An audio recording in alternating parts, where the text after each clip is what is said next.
শাশুড়ি মা তো বাড়ি নেই, আমি একা ফোন দেখছে।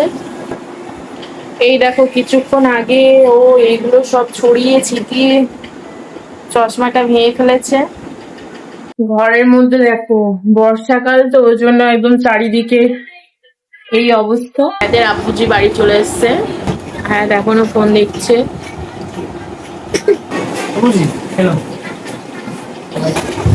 চলো এটা আমরা ঢেলে নিয়ে আসি।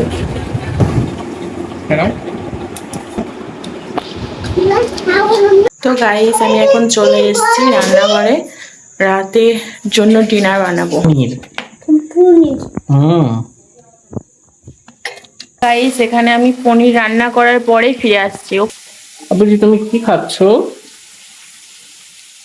আবুজি ওটা কি? ওটা পনির।